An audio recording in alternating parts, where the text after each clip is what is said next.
Dear audience, welcome to the show POWERchat. In today's episode, we'll be discussing about preventing gender-based violence. Joining us today is Ms. Dubravka Simonovic, the United Nations Special Rapporteur on Violence Against Women. Please allow me to welcome her. Welcome to the show, Ms. Simonovic. Thank you for inviting me. How have you been? Fine, thank you. Well, it's already been more than 3.5 years.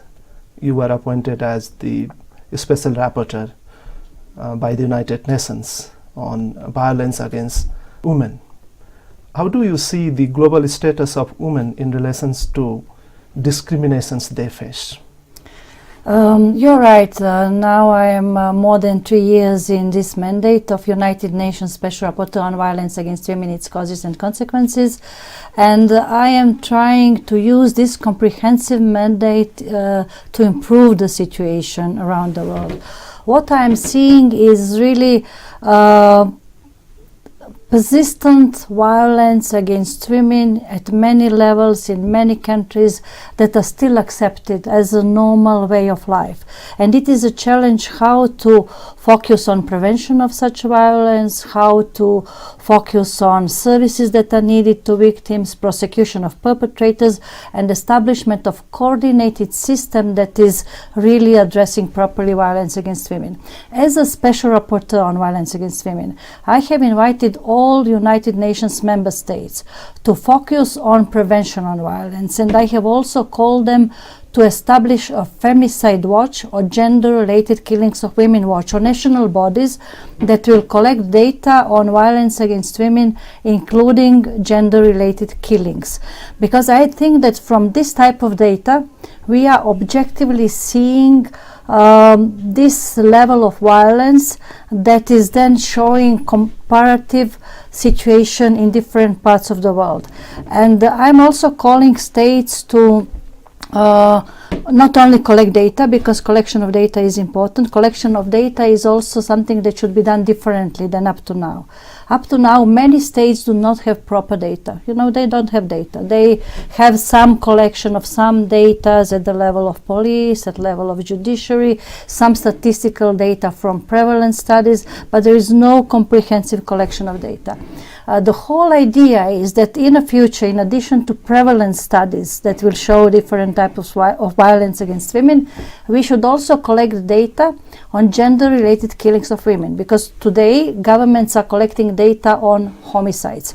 From this data, they are not selecting data on those killings of women that are gender-related. And if we look at the relationship between victim and perpetrator in the context of, let's say, domestic violence, in 80% of cases, victims are women. So it is very important to see in different contexts of domestic violence or other forms of violence, what are the data showing. And then the second step is analysis of cases. I'm calling all states to establish national mechanisms, so bodies that could be interdisciplinary bodies, that could be intergovernmental bodies, that could be independent mechanisms like human rights commissions, that could look into cases of killings that happened throughout the year. Also, suicides of women should be also analyzed. In order to look through analysis of cases, what are patterns, what are shortcomings, what is coming out from analysis of cases, because cases are not only numbers, they are showing whole family story structure, what was happening before the case, what was this case related to family violence, what was missed in terms of prevention.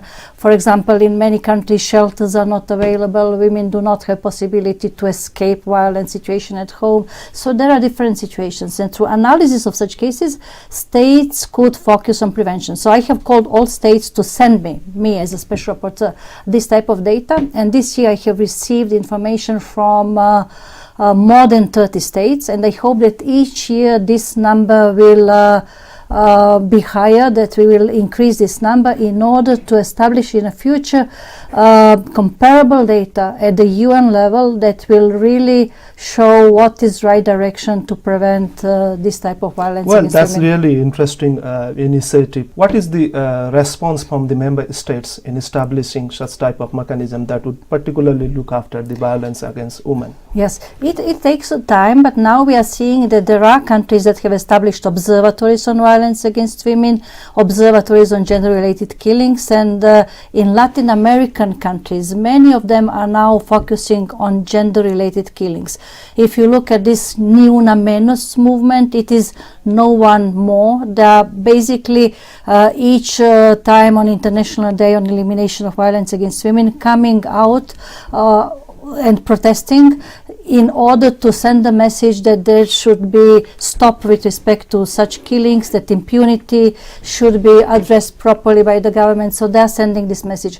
On the other hand, we are seeing also Me Too movement. Women are speaking up. Now they are speaking up more openly. They are speaking with their names, with their professions. They are telling openly what happened to them. Not in all countries, because it depends on the context, it depends on situation and environment. Well, how do you evaluate the situation faced by the Nepalese women? You are here for last 10 days in your official mission. What are the forms and what are the initiatives that have been taken to address the violence against women in particular here in Nepal? What is your impression?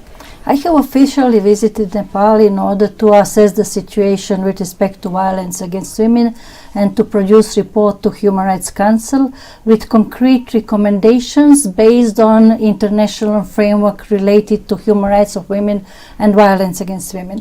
So during past 10 days, I had different meetings with government officials, with independent institutions, with non-governmental representatives, with all different stakeholders, and I traveled to province number 7, province number 2. I have also visited women's shelters. I have visited also women's prison in Kathmandu. So I had different sources. I also had discussion with UN agencies present in a country, and I have also looked into numerous documents. I have used examination before the CEDAW committee that happened just before my visit, and it is important to use all possible relevant instruments and documents that are available. Based on what I have seen and what I have received, I am seeing that currently Nepal is going through a very important reform process related to legal framework on women's rights and violence against women. And from adoption of the constitution, that is very progressive, in past 3 years we are seeing progress in terms of adopting laws that are protecting women and women's rights properly. But there are also shortcomings in terms that this process is not yet over, so this is ongoing process. Many important laws are in a pipeline. They are not yet adopted, so there are still missing pieces. And then there is also problem with implementation, because this constitution is relatively new and laws are relatively new. Some of those laws have been adopted during this year, so it is now important to look into full implementation of those laws at provincial and local level. And I would like to suggest that it is really important now to see how those progressive laws that are in line with international treaties are implemented at the local level.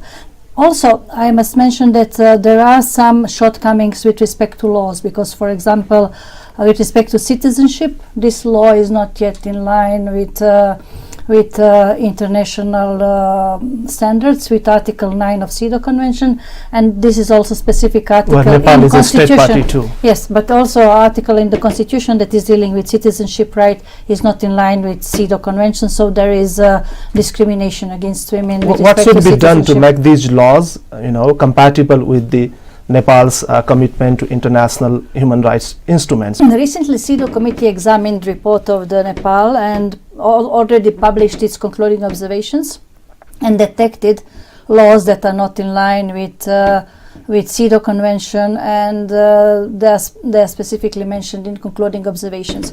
So it is related to your article in the Constitution that is dealing with citizenship, but also citizenship law. And it was also Committee on the Rights of Children with the same observation with respect to compatibility with international standards. I have the same finding here, and I'm also recommending Nepal to put this provision in line with internationally accepted norms. There is Article 9 of CEDAW Convention that is saying that there should not be discrimination against women with respect to citizenship rights, and now good opportunity would be adoption of a citizenship law, because citizenship law is now under elaboration. So through that law, government has possibility to address specific shortcomings with respect to compatibility with international treaties. You met the survivors of violence in Nepal as well. You visited province number 2 and 7, and other stakeholders. 5 and 7, sorry. Could you tell us your reflection over, the survivors' situation here in Nepal? Survivors of violence during the conflict, they are in a very difficult situation because they have not yet received any kind of support and recognition. So they are not yet at the level of survivors in cases of disappearances. So survivors of sexual violence, rape, torture, they are not yet recognized in a proper manner. So I met with a few women that are facing many difficulties. They are facing difficulties and they are in a huge need of assistance and help, because they're still young. They were at that time, let's say, girls. Now they are young women, and they still need medical assistance with respect to those atrocities that happened during that time. They need psychosocial assistance, they need empowerment. They are not willing to go out with their stories because they need protective environment. They need full protection, but in the same time they need recognition and measures to help them to have full recovery. So it is a difficult situation, and I hope that this is going to be addressed through specific set of interim measures, interim relief measures that could be really allocated to victims of rape and sexual violence during the conflict. Well, Ms. Simonovic, I will come back to you on your preliminary report that you presented on Thursday here in Kathmandu. What happens, could you tell us, when the national laws and national commitments do not work? What is the role of the United Nations addressing these issues? My mandate is especially established to point out to states with respect to international treaties through recommendations what is not in line. But then it is on a state concerned to see how to use those recommendations as a tool to go in direction of implementation. Implementation is a process at the national level. Role of experts like my mandate is to give advice, to maybe give good practices, to show what is not in line, and then to give recommendations that are going to be then followed up by the country. There is widespread impunity in general, and in the specific cases related to violence against women, especially that of the sexual harassment, rape and etc. Many cases, many incidents taking place here in Nepal, and there is widespread criticism from the public level, media and all. But still, perpetrators are not booked. What should be done so that the mechanism at the beginning you are referring to should work properly, so that perpetrators are booked and punished? This is very important question, but very complex, because access to justice is really connected with laws, their implementation, and those that are implementing laws. That means that we have to see what is the work of the police, what is the work of public prosecutors, then what is judiciary doing, then what is with support system that is available for victims. We have to see the whole chain, and a law that is in line with international standards is a first step. So here, with respect to law, we can see that framework is there, laws are there, new criminal law is there, but there are some obstacles even in law, because, for example, there is a statute of limitation to report rape, that is 1 year, that was extended from 6 months to 1 year, but still it is not sufficient in specific cases of sexual violence and rape. Certainly for violence during the conflict, it should be abolished completely, but in violence that is happening now, it should be really acknowledged that for, let's say, young girls and children that are not able to explain what is happening to them or what happened to them, they should be able to report violence when they are adults, and then still case should be prosecuted in order to send a message that there should be no impunity. If perpetrators are covered with this period of 1 year, then small kids are not able to express what happened to them if they are not telling their parents, no one is taking action, and so on. In a situation when even adult women is thinking to press charges and no, sometimes there is hesitation and so on. So it is important to see context and how this period should be changed. So there are things that should be addressed. With respect to access to justice, it is also important to see how judges are educated with respect to all these new laws that are now there. Public prosecutors, do we have at the level of police force, women police officers that are acting in situations of violence against women? Is there a risk assessment that is done at the place of violence, how they are able to protect victims of violence? Because if, for example, if there are no shelters, they are not able to go anywhere, they are staying inside the house, so this is cycle of violence. They are not reporting, so there is no even challenge with respect to this impunity. So it is really important to see how to properly push all those in a chain to act with due diligence and their human rights obligation in line with adopted laws to really protect victims and prosecute perpetrator. Do you expect that the government of Nepal would, comply with these all international instruments and address the concerns of people, especially ending impunity? You see, it is a process, because the government of Nepal is also under watch of media, public,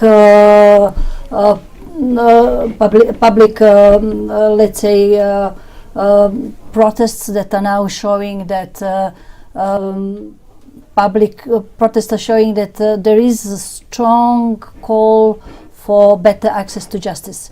So now government is also at a position to see that laws that have been adopted should be really implemented, and to see what are those key things that should be addressed by the government in this chain, because it is a chain of things that should be properly done. There are also another obstacles related to traditional harmful practices and the whole notion of patriarchal rules that are prevailing in the country. This is another challenge, and this is also unfortunately a challenge for so many countries around the world, because human rights treaties are not having this type of prejudices, but realities are still having many harmful practices that are showing that we are not yet there. For example, I have visited one village here in which Chowpadi is still practiced. Chowpadi, and this is completely against everything that is in the constitution with respect to women's rights, elimination of violence against women, and it is then hard to understand how come that these practices are still there. And I was talking to young girls in that community, but also to men in that community, and it seems that perception of men is that this practice is okay, it should stay. So they need to be addressed, they need to be educated, education is needed, awareness raising campaign is needed. I think that it is really a challenge, but it should be done properly. Well, you wrapped your 10 days long visit here in Nepal on Thursday, presenting your preliminary observation. Could you share with us the key findings of your observation? Key findings are related to access to justice and implementation. On implementation side, I would like to acknowledge really good job done by the government in terms of adoption of the constitution and relevant laws, but also with remark that this is ongoing process. There are a few pending laws. So law on equal opportunities for different groups of women is still pending, and additional law on elimination of violence against women is still pending. Then with respect to appointment of commissioners of new Constitutional Commission on Women's Rights, we are not yet seeing this. They are not yet appointed. So this is showing that this process is slow. It should be accelerated. It should be done promptly to send a message that this is priority for the government. And it is really important to have those commissioners at their place as soon as possible. Then there is also national strategy on violence against women in the pipeline. It's not yet out. The process is very slow. Now it would be very important to integrate in this national action plan all those recommendations that are already out and that are adopted by CEDAW committee, and recommendations that are coming out from my visit. And those recommendations are compatible because CEDAW is addressing all forms of discrimination and violence against women, and I am focusing on violence against women, its causes and consequences. So for example, my part that is dealing with shelters is going to be more extensive protection orders that should be efficient in order to have measures that are protecting victims in their place where they are living. So I am going in direction of really specifying more what is needed at the national level in terms of protection of victims, then services that are needed, and prosecution of perpetrators in terms of access to justice. Well, any observation on the mandate of these constitutional commissions, especially that of the National Women Commission here in Nepal? It is good that this commission is there, but it's very hard to assess because commissioners are not yet there. So it would be really important to have a fast appointment of strong, good commissioners that would start working in line with competencies of that commission, because at the paper it looks fine. This is a strong constitutional commission that should even receive complaints, that should do many things in this area, and it is a pity that these commissioners were not there during, for example, elaboration of CEDAW committee report, examination of the report, and during my visit. There are many interesting issues, but we are coming to the end of the show. Finally, could you share with us what should be done so that women are not discriminated on the basis of gender and they equally participate in the process of national development? We all need to work together, all parts of society, and government has specific responsibility because government is in charge of governing the country, so they have primary responsibility for protection of human rights, but also all other actors should be involved if we want to go in direction of changes of attitudes, of mindsets, if we want to have a really good application of those laws that are now forming legal framework in Nepal. It would be also important to finish this process because to eliminate those discriminatory pieces that are still there, and then to adopt some new laws that are not yet there, including a Palermo Protocol on trafficking. So there are standards that are not yet in line with international standards, but everything should be done now in parallel, because in parallel this reform process should be speeded up. In parallel, implementation should be strengthened. In parallel, all those that are implementing laws should be also strengthened in terms that they need capacity building. We need more women in such places. We need more women in police force in all countries, including Nepal. They need to have additional education, also judges, prosecutors. They need to have cooperation also with other sectors in order to see what are key issues with respect to specific forms of violence against women. And data. I am really insisting on data, because data is showing which types of violence are crucial and what are shortcomings and how to address those shortcomings. Well, it was a pleasure talking to you. Thank you very much for your time joining Thank you. us. Thank you. Dear audience, time now to wrap up the show. Keep watching us. See you next week. Namaste.